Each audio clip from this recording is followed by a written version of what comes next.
Good to have you. Good to see you too.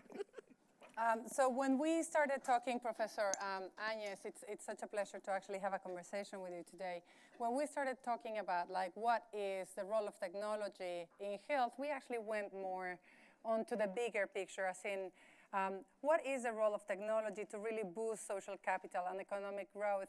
And just like, I'd like to start by saying, I think that we're the first session today that is not talking about real technology. So maybe this is a way to have a reality check and see how technology can really help improve and change lives in countries like yours, Rwanda, and mine, Mexico. So can we actually just like have your sense, being the former Minister of Health of Rwanda, having more than 93% of the kids in Rwanda being vaccinated. Actually, that's more than in the US or any other country. Of course. No, but that was well done. 93% of all kids in Rwanda getting vaccinated. Now, she doesn't say everything. Vaccinate against 11 antigen for boys, 12 for girls.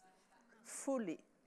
The best on earth. There you go. So what is the role of technology in actually boosting, you know, like what's the role of technology in boosting social capital? And then we can dig into your health, nutrition, stunting, obesity, and what can technology do to help? So the first thing to remember is you can work for technology. First of all, you work for human beings, isn't it? You work for the people to have something better. Here it's health. And you cannot manage, for me, you cannot manage a health sector without technology. If not, you don't know how to deal with this immense and huge amount of data that you have to collect to manage the health sector. So this is the role of technology. It helps you to manage. It helps you to understand what is your setting, what is changing when you have a new emergence of a disease. It helps you to control outbreak. Remember Ebola, SARS, and all those things that are coming we don't know. And it helps you to manage the vaccination, meaning you know, you have the list of kids, you know the percentage that are vaccinated, you know those who are not vaccinated. You can go and ask why. And if it's because of supply chain management, you have a software to manage it. If it's because you don't have enough sensitize that area, you can use social media to sensitize. You can use ICT, internet. You can use Facebook, and you can use also Twitter. But you were actually fearless. I remember when I was working at the Global Fund to fight AIDS, tuberculosis, and malaria, you were fearless about like fighting for developing countries in the view of donor countries to say, you know what, really what we really need is food and shelter and the basics. Why are you asking for money for technology? And it took you actually a couple of years to get ICT systems going. But tell us about that journey. Tell us about what ICT, how can actually a country like Rwanda can really grow and you know, like be ready for the bigger picture, or how can it fall behind if you don't invest in technology? What was your journey?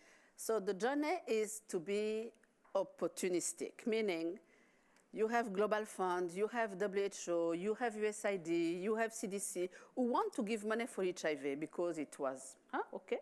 So we say, okay, give the money, but to manage HIV, we need ICT. We need technology. And you take that technology and you apply to the whole health sector.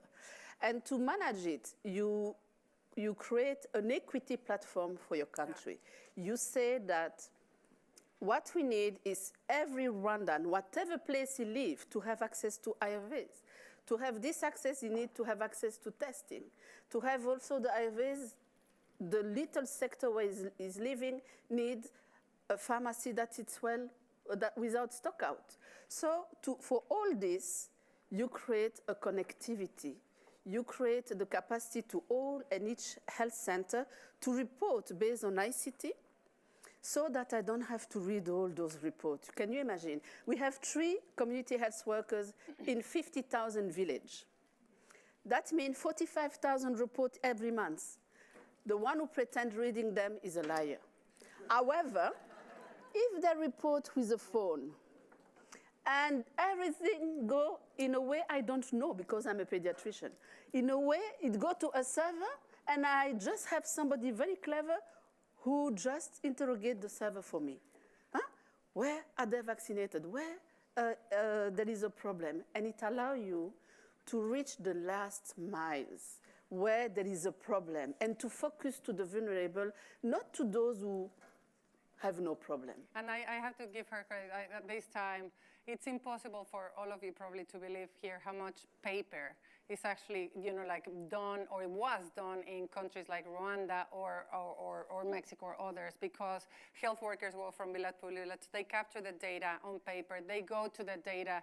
They go with this stack of paper to the hospital. The hospital actually has to digitalize it. By the time you actually get to digitalize it, the patient probably is gone. So or dead. That's what I meant. Yeah. In a way, what we're saying is, yeah, bye-bye. But altogether, what I'm trying to say is that now that you realize how well, how much you have connected Rwanda, is there a business opportunity? Is this going to meet now? Is Rwanda ready for more business opportunity on the health sector so that technology can come and say, now that you have a country that is connected, now that you have understanding of your data, you probably have more communication along your standards and your data in Rwanda than probably other countries here. How many systems do you think that the U.S. has, and are they connected really when it comes to your health care?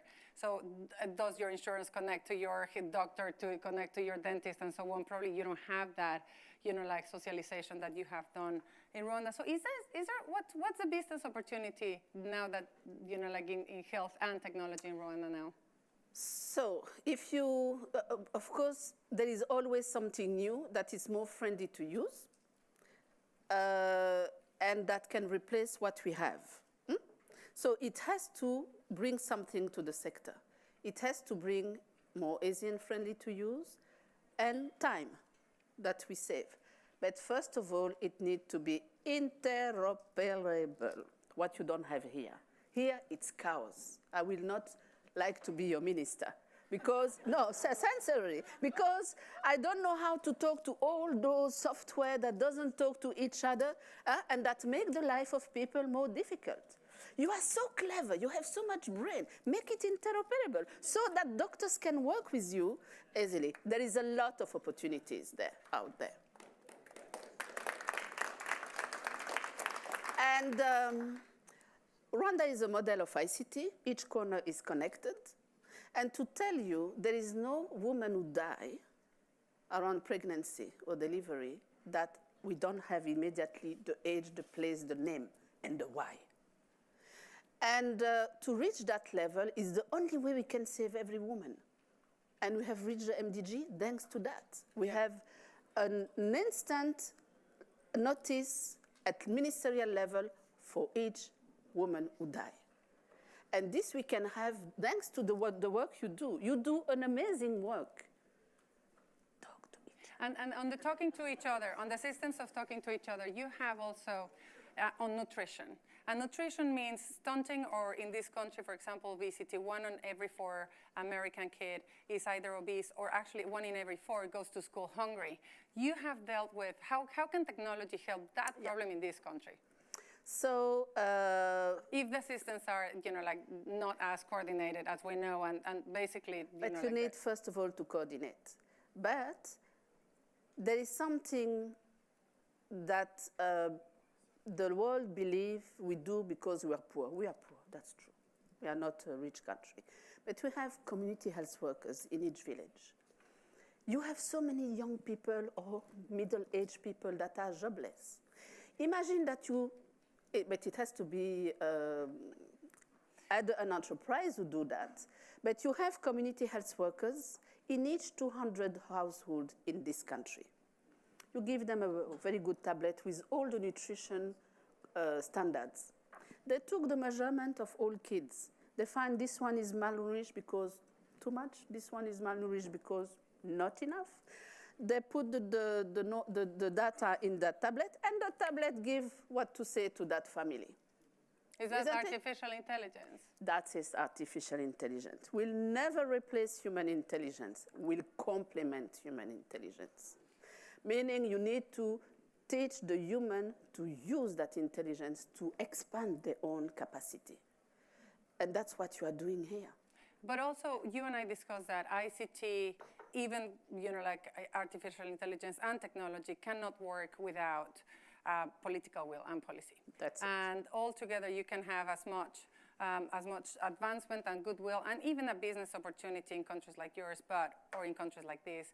But altogether, if you don't have the willingness to, like put the policy in place, it's going to never be able to be complemented or put into action. Yeah. So in a country where, well, you have now set up the Global Health Equity University that basically tries to train people to invest equitably. That means going to the last first, the poorest before, going to every corner, to the rural areas where no one, when you think that there's no one that will be forgotten according to this equitable investment. But in health, in this country, for example, how do you do with a policy that is actually trying to cut budgets for welfare or social care, actually leaving those that are left behind even more behind? What do you do with how do you actually overcome policies that are going to be restrictive in budgetary investments for the poorest? You go to your senator and you discuss with him for him to advocate in Congress. But is there any role that technology can play? The other thing is people like you to come together and set an ICT agenda for the country. You can do that. The third thing is politically it doesn't work. Civil society is still there. And to have a great dialogue, go out of your office and your lab and discuss with the people you want to serve. You can, I just want to recall what the people have done in Guinea and Liberia with the Ebola crisis. Government was overcome, they had to organize themselves. They came and they created security around. Imagine if they had ICT to do it. So that means people like you can go in dialogue to do the software or to adapt the software you have to the needs of those people who try to survive and to live. And let me tell you, it's a win-win situation. You'll make money, they will survive. And so the dialogue with the people who have the business and the technology with the community directly when the government doesn't work well, or with government when the government works well. It's an investment, but you can come in a country like mine and see how much we have invested. It was a big things in the beginning, and how many we are winning now. Mm-hmm. It's enormous. So a lot of progress made. I do want to open it up for questions and answers. I mean, there are brilliant people in the audience, Esther Dyson. I would love, I would love to open it up. But let me ask you one question. So we are now getting to understand what it means to rule with tweets, and have presidents and governments actually have a tweet diplomacy that is quite proliferous and, yet understandable. But I have to say, I think that you started that trend. Yeah. A number of years ago, you were bashing everyone that I remember in the planet with your tweets. And I think that you have, no, literally, if you don't know, go back. This is probably 10 years ago where she was actually doing diplomacy on your face with her tweets. And so she was saying, I don't like what UNICEF is negotiating with me right now. Boom. And we were I think that we have to talk. But, so you started with this. And suddenly they love to talk. No, but literally, you did that. Yeah. You did, did you actually have to pay any political price for being so, open about your opinions on Twitter? No, I got so much return. First of all, I build trust with my people because they can also tweet me. And my commitment is to answer any tweet before sleeping. And so when they see that, I tell what you have done as policy is detrimental for my people. Please change for this. First of all, my people are happy, and they start to consider because they are all following me now, and they don't want to look bad. And I can make you looking very bad on Twitter. It's not difficult, and it's fun. So So here's the question. So knowing that you have you're a fighter, and you have been always a fighter, now you're fighting for equity, meaning to give everyone and every child and every person a chance to have healthcare access to healthcare. So knowing that there are like some governments and some presidents that are actually going to try to cut budgets that allow you to go to those, what would you tweet to certain presidents of certain countries like this one? Should I tweet the president or you? Who have put, no, that's the reason. You know, the democracy is go with responsibility. Head of state doesn't go there by their own, isn't it? So I will tweet you to be more careful if you are not happy. So that's what I will do, because I'm not going to vote on your place. But the most important for me is to fight for equity, but also to educate the next generation of people who will do that. Meaning to give them the tool, the skills, the academic knowledge, and the academic sense of excellence to do what they have to do when they will be in position. Well done. I thought you were going to say, like, don't cut foreign aid to my country, particularly if you care about migration. So let's open it up for questions and to Professor Agnes. Somebody there. Yes. Hi, Alka Mansakani from NYU Medical and Health Equity Initiative. I had a question about your idea about health equity. Do you see that as just access to healthcare, or do you see all the other social determinants of health being included in terms of education and poverty and housing and all everything. of that? Yes. So that's what we teach, because a doctor, a nurse, a dentist, whatever,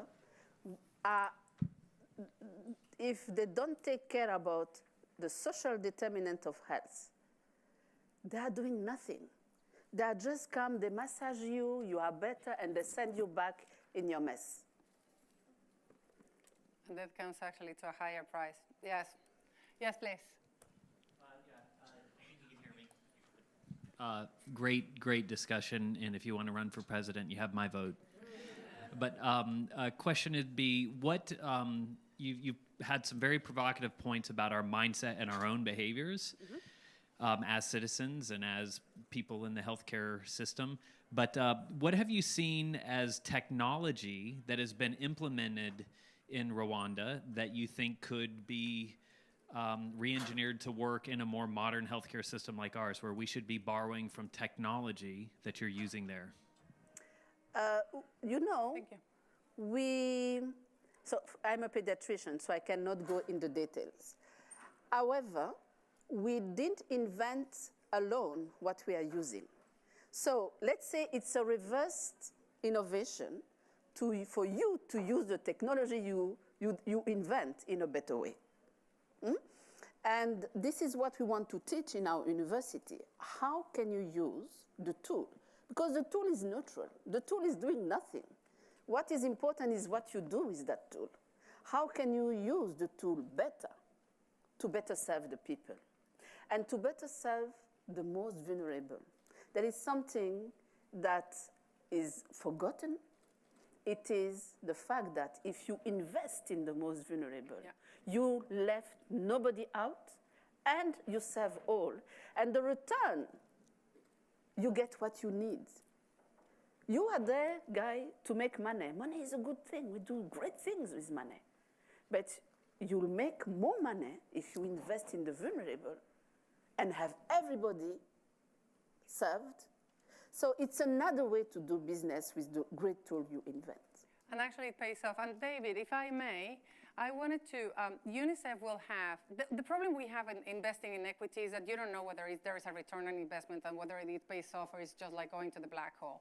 But UNICEF is actually going to be launching in June a business case about like how we're narrowing the gaps on health thanks to actually investing in equity. So investing in the poorest, investing in clinics that are far away, investing in actually distribution centers pays off, and actually pays off at the policy level and the prevention level, and actually just like on the not having. And it pays off like that. So what we want to do, if you allow us, is actually for us to send that to you to distribute to whomever is interested. And to add on this, you need to accept to invest in rural area. The majority of the world live in a rural area. And don't believe that because they are totally poor, they cannot contribute a little bit. Right. Second, they all drink a beer. Just do a campaign, a beer a month for me. Huh?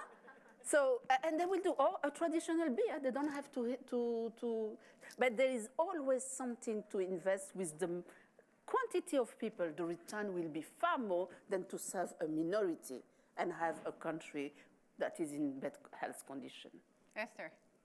Can you just talk a little bit about the actual ecosystem of who's connected, how much is over cell phone, what's the actual experience of an individual Rwandan in their village connecting into this system?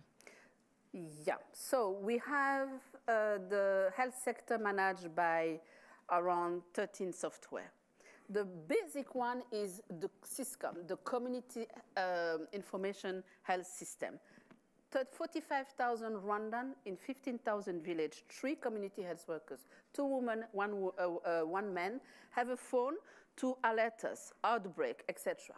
And this go directly to the Ministry of Health, but go also to the district, so the mayor can take action.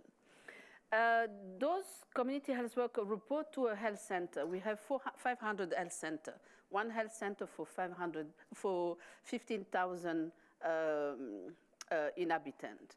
And those health centers report to a district hospital who report to the mayor. And the mayor report to the ministry. But you can see that because it's ICT-based, we can give a timely response. There is 5 people who have a diarrhea or there. The national lab sends somebody because we are in a region where we can have a risk of cholera. So that means if it happens at 6 o'clock at night, before 6 o'clock in the morning, the sample have to be in the lab. And what we teach in the university is how to do that. It's not complicated. Make systems talk to each other. Connect and make the local government and the central government talking to each other, but also talking to the borders. Because we have so many borders, what happened there concerns us also. So if we want to protect the population, we also need to contribute to protect the surrounding population of Rwanda. So all this is interconnected. And that's why I talk about interoperability, because you cannot have 13 systems because you have 13 software. You have to have one dialogue. And all the systems helping you in that conversation that help you to understand your setting, where you are working, with who you are working, and dialogue like this, dialogue like that across sector and across countries. So we're running out of time. Just the last word to this brilliant audience of Techonomy, where you have business, health, technology all together. What would be your last message? My last message is whatever you do, do it with cultural sensitivity. Don't bring something and tell people buy it, because they are going to be paralyzed with it. Go to the people and say, what is your problem? How can I help you? And adapt your system to their system. And also, please, they don't know what interoperable means. Think for that for them. They will love you. Dr. Agnes, thank you so much.